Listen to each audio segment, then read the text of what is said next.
Keith Whams. Welcome to 5-Watt World, where we're interested in helping get the most music from the least gear. My first week in college included a lot of guitar revelations. My new roommate, Alex of the full Macintosh stereo rig, was playing Al Di Meola's Elegant Gypsy on continuous repeat.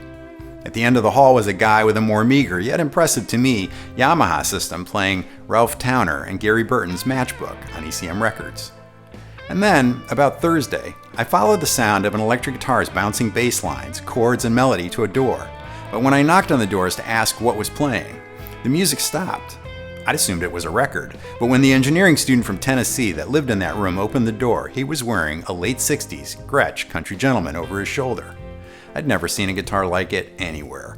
And though over the next year he failed in his attempts to teach me to play that multi-line style of his idol Chet Atkins, I spent many hours sitting in wonder at his ability to do so. That was my first experience with a Gretsch guitar, and it would stick in my mind for all the years to come. Since then, I've worshipped Gretsch guitars from afar, and I think of it as being two stories, the solid body story and the hollow body story. This is the first of those, the 5-Watt World short history of the Duojet. If you enjoy our videos, take a minute to subscribe and hit the bell icon to be notified when we put out new videos. And if you've already subscribed, swing by the store to grab a t-shirt or a mug to support what we're doing here. There's a link in the description. By 1900, Gretsch had added mandolins to its young drum and banjo building company. In 1902, they bought out R.H. Bennery, a New York guitar manufacturer, and in 2003, the Gretsch Company was incorporated. By 1916, they built a 10-story factory at 60 Broadway in Brooklyn. By the 30s, guitars started to become more popular than banjos. After World War II, Fred Gretsch Jr., the company treasurer, took over as president, and it was he who would steer the company through its golden era in the 50s and 60s. By all accounts, Gretsch guitars were caught off guard when its main rival, Gibson, announced that they would produce a solid-body electric guitar in 1952. Gretsch was certainly aware of the newfangled solid-body electric guitar idea because they had politely but firmly reminded Fender that they owned the named Broadcaster back in 1951. Company president Fred Gretsch Jr. was good friends with then Gibson president Ted McCarty, and he told Ted that he was surprised that a company like Gibson would be bothered by this modern nonsense. Ted McCarty remembered in 1992. Fred Gretsch, who was a personal friend of mine, said, "How could you do this? Why and how could you do this for Gibson?" Well, we were good friends, and I said to Fred, "Somebody's got to stop this Fender guy. He's just about to take over." To which Fred replied, "But Ted, anybody with a bandsaw and a router can make a solid body guitar. I just can't believe that Gibson should do it." But Fred soon realized that Fender and Gibson were starting to sell quite a few of these modern guitars, and in 1953 he launched his own solid body style guitar, the $230 Duojet model 6128. It was named Duo for the two pickups and Jet for the advanced new planes of that era. The new guitar certainly borrowed much from the styles of the $225 Les Paul, but under the surface it was made quite differently, borrowing much from the Gretsch hollow body guitars that came before it.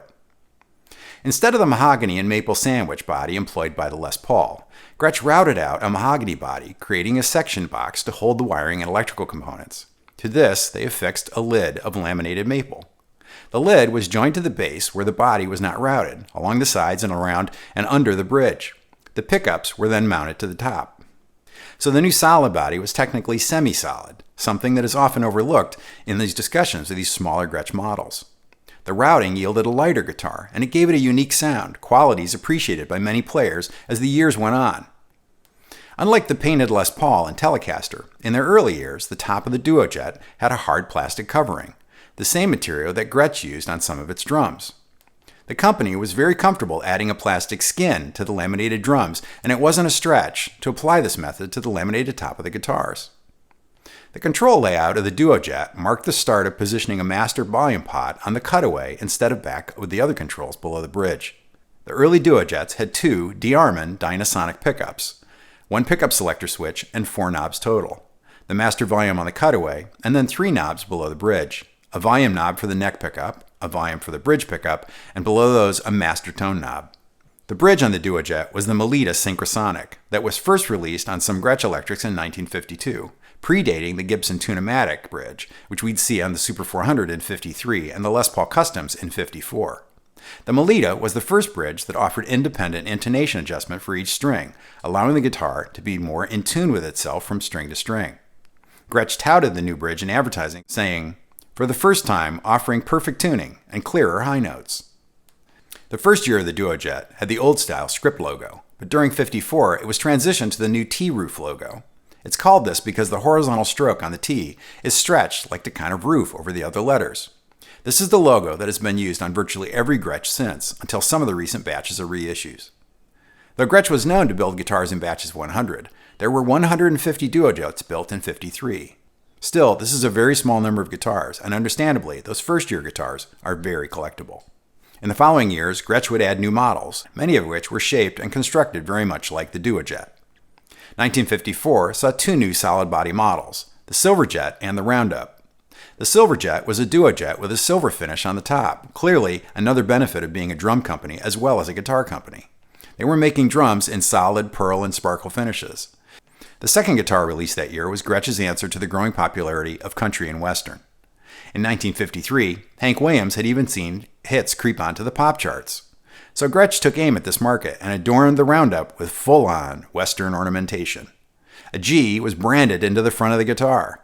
The body was often made of pine, with real knots in the wood showing. There was a steer's head logo on the headstock and a steer's head on the pickguard.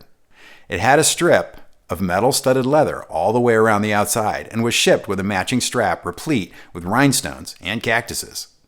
The company described it as having a, quote, masculine beauty, end quote. And who can argue with that? By 1954, Gretsch's price list showed three Duojet-type guitars. The black Duojet at $230, the new Silverjet also at $230, and the orange Roundup at $300. Gretsch's ad agency in New York, Mitchell Morrison, launched a series of ads dubbed the Gretsch Spotlights, featuring jazz and studio guitarists, including Hank Garland playing a Duojet. But the players featured were not in the same league with Gibson's Les Paul and Mary Ford. The answer to this challenge was Chet Atkins. In time, it would turn Gretsch's fortunes around. Atkins had been at the forefront of electric guitar technology since its beginning in the 40s. By the late 40s, RCA had put him in charge of their new studio in Nashville, where he helped create the so-called Nashville sound. A run of instrumental hits under his own name, Main Street Breakdown and Yakety Axe among them, cemented his public image, so he knew his worth when Gretsch came offering a signature guitar. This led to an evolution of the Chet Atkins model, over which Chet had an increasing influence on the features and stylings over the years. The model that came out was dubbed the Chet Atkins Country Gentleman. Alongside the hollow body Chet Atkins 6120 Country Gentleman, they released a 6121 solid body, basically a Roundup with the Bigsby that Chet favored. The Chet Atkins model sold very well, and the Atkins 1955 hit Mr. Sandman furthered the positive impact of the alliance. Phil Grant, Gretsch's vice president at the time, said, "I think the following that Chet had in country music surpassed even Les Paul's general following. You can't undervalue Chet's importance. He was the greatest thing that ever happened to us. The Gretsch Chet Atkins model put us on the map." In 1954, Gretsch came along with its new flagship model, the White Falcon.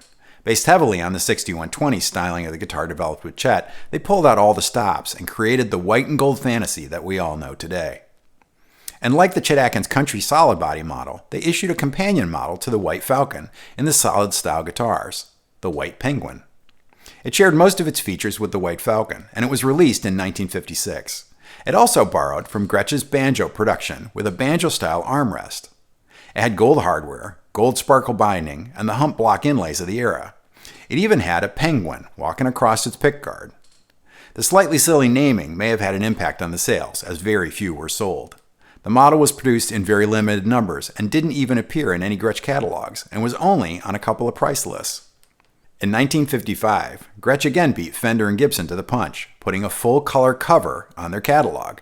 You might remember that it wouldn't be until 58-59 that Fender would do a color catalog. But of course, Gretsch had a lot of color to show off by this point. Two-tone Streamliners and Corvettes, the White Falcon, Cadillac Green Country Clubs, and the orange Chet Atkins model. And the recently added Oriental Red Jet Firebird was on the inside back cover. The striking red top is offset by black sides, back, and neck. Looking around the 55 Gretsch catalog, you don't see much targeted at the growing rock and roll genre. In the late 50s, Chuck Berry, Bill Haley and the Comets, Buddy Holly, and Elvis Presley were all putting out hits in this new genre. But as we see with Fender's Jazzmaster that was released in 58, guitar companies weren't sure that this newfangled music was going to go the distance. In the summer of 56, Gene Vincent and his Blue Caps hit the charts with Bebopaloola, featuring Cliff Gallop's mix of jazz and rockabilly guitar playing. Influenced by Les Paul and Chet Atkins, his hooks and fills are all over the Blue Caps, Race with the Devil, and Jump Back, Honey, Jump Back. Gallup influenced many players, not the least of which Jeff Beck. Beck eventually bought a 56 Duojet in the 90s. According to Beck, he realized that the specific model was critical to getting Gallup's unique tone. Another early guitar hero wielding a Gretsch jet guitar was Bo Diddley. Of course, he was known for his unusual rectangular guitars, likely the first one which had been a homemade project, but he quickly turned to Gretsch, who made him 4 of the custom instruments over time. Diddley admitted of the rectangular guitar, "It didn't record well, so I used other guitars mostly on the records, but it was great for the stage." The guitar he often used in the studio was a Jet Firebird, as pictured on his 1959 album Go Bo Diddley. Chet Atkins had continued to play his signature guitars, but he was increasingly frustrated with the noise from the single-coil pickups. He met an electronic expert named Ray Butts, and after buying one of Ray's amps with a built-in tape echo, he continued to talk to Butts about other frustration with the electronic issues, including the problem with the pickups. After listening to Chet's concerns about the balance across the pickups, he set out to make a new style of pickup altogether. Butts remembered, "My idea from the beginning was to build a humbucking pickup. I knew about the concept from working with transformers." Butts built a prototype and showed it to Atkins, who then pitched it to Gretsch. This happened to coincide with the desire at Gretsch to drop DeArmond. What was once a more exclusive arrangement, at first, had eroded, and DeArmond had begun selling pickups to many cheaper guitar brands. Gretsch wanted to build Butts' pickup themselves to control the supply chain, and since Butts had no experience with manufacturing, he readily agreed. He worked closely with the guys in Brooklyn on the new control layout and switching to go with the new pickups. Gretsch debuted the pickup at the Summer NAMM show in '57, the same year that Gibson was displaying their own new humbucking pickup. Though Butts contended that he had been the first to develop the idea, having pictures of Chet playing a guitar with the prototype pickups from much earlier, Gibson complained. As noted earlier, Fred Gretsch and Ted McCarty were good friends, and so they agreed to each let the matter slide without incident. With their usual flair for the dramatic, Gretsch named the new humbucking pickup the, quote, Filtertron Electric Guitar Head, end quote. By '58, the Filtertron was used throughout the line. They'd also moved to using the new knobs with a G indent on the top, along with an arrow through the letter G, replacing the earlier arrow-only knobs they'd used in 1955. Now that they could make their own pickups, they looked to design their own bridges to move away from using Melita. Designed in-house by Gretsch by Jimmy Webster, the new Space Control bridge was much simpler than the Melita. With 6 wheel-like grooved saddles that could be positioned along a threaded bar, intonation adjustment wasn't possible, but Gretsch believed the benefits outweighed this drawback, and so the Space Control bridges began to replace the Melita bridges in 1958. They also introduced what they called the Neo-Classic fingerboard, or as they are more commonly called, the thumbnail or half-moon fret markers. They first appeared in 1957, and at the same time, many of the fingerboards were switched from rosewood to ebony. By 1959, there were 4 semi-solids in the line. The Duojet at $310, the Jet Firebird at $325, Silverjet at $330, and the Chet Atkins Solid Body at $475. The hollow body guitars went to double cutaway in 1960. The semi-solid line followed in 1961. Though very few of the Chet Atkins solid body guitars were ever built in that style, and a double-cut White Penguin was even more rare. Shortly after going to double cut, the Bigsby vibratos were replaced by units designed by Burns in the UK. This was probably because of supply problems with Bigsby. By '61, Gretsch felt that they needed a cheaper solid body guitar to compete with the Les Paul Jr., and they came up with the Corvette at $139.50. It was actually their first true solid body guitar. Loaded with a high-low-tron single-coil pickup, the body was initially a slab body, but later it gained the beveled edges influenced clearly by the new Gibson SGs. In August of 1960, the Beatles accepted a gig that would run 48 nights at the Indra Club in Hamburg, Germany. 17-year-old George Harrison had a Futurama guitar, an inexpensive Czech-made solid body that was vaguely shaped like a Stratocaster. He knew he needed a better guitar, and as John Lennon had recently purchased a new Rickenbacker 325, George was looking at American guitar brands as well. Harrison wrote to a friend in October of that year, "I might manage a red Fender Stratocaster with gold plating, but the one I want is the Gretsch." The following summer, he'd get his wish. There'd been a ban in place for 10 years prior on importing American instruments, and it had only been lifted the year before. So prior to that, the only way to get an American instrument was to find something used that had been purchased over in the States privately and then brought back. Harrison heard from someone that a Duojet was for sale by a merchant seaman over in Liverpool, and he hurried over to see it for himself. The guy wanted 90 pounds, but Harrison only had 70, and he signed an IOU for the difference, which, in the end, he actually never paid. It was a 57 with DeArmond single-coil Dynasonic pickups and the humpback inlays, G indet knobs, and a Bigsby. He used the guitar for the first few years as the band's popularity grew. He later, of course, bought the double-cut Country Gentleman guitar that we all likely see in our minds when we think of George Harrison on The Ed Sullivan Show. The exposure of Harrison playing his Gretsch guitars cannot be overstated, and the appearance in the States in 1965 left musicians clamoring for Gretsch guitars in their wake. The explosion in sales led to Gretsch moving their drum division out of the main factory to increase their capacity to meet demand for the guitars. Dan Duffy, the quality control manager, notes that in '57 they were trying to put out 12 guitars a day, but in '66 they were aiming to put out 75 guitars a day. The guitar industry was rocked by the sale of Fender in 1965 for $13 million. Baldwin Organ Company in Ohio had unsuccessfully bid for Fender, and now it turned its attention to purchasing Gretsch. Baldwin paid approximately $4 million and 10,000 shares of Baldwin common stock. It was announced that Gretsch would become a subsidiary of Baldwin, and all existing management would stay in place. The first catalog under Baldwin saw the return of Bigsby's vibrato tailpieces, which is a little perplexing, as Baldwin had acquired Byrne Instrument Company 2 years earlier. In the late 60s, folks were pushing Gibson to reissue burst Les Pauls, which they finally did in 1968. In response, Gretsch brought back their single-cut solid-body guitars, something that had been out of their line since the double cuts were introduced in '61. In '69, they launched the Rockjet. The introduction of the two Rockjet guitars in Porsche Pumpkin Orange and Mercedes Black coincided with that quiet disappearance of the original Duojet, Silverjet, and Jet Firebird from the product line. The ownership of Gretsch by Baldwin had a number of predictable growing pains, with overall sales dropping by 12% in 1969. In response, Baldwin decided to move Gretsch manufacturing from their long-standing home in Brooklyn to Boonville, Arkansas. They were looking to cut costs and find a more amenable workforce. Of course, almost none of the original workforce moved from New York to Arkansas. So by the early 70s, Gretsch had lost all connection with its roots in the long-standing headquarters at 60 Broadway, Brooklyn. Despite the cost-cutting, Gretsch wasn't making money for Baldwin. Baldwin Gretsch launched a country rock in '73 with Western appointments reminiscent of the Roundup model from the '50s. It was in this climate that vintage guitars began their rise in popularity, with players touting the quality of the older instruments. Many artists had been using the older hollow-body guitars, but the big push for the Jet models came when Malcolm Young of AC/DC began using a 1963 double-cut Jet Firebird.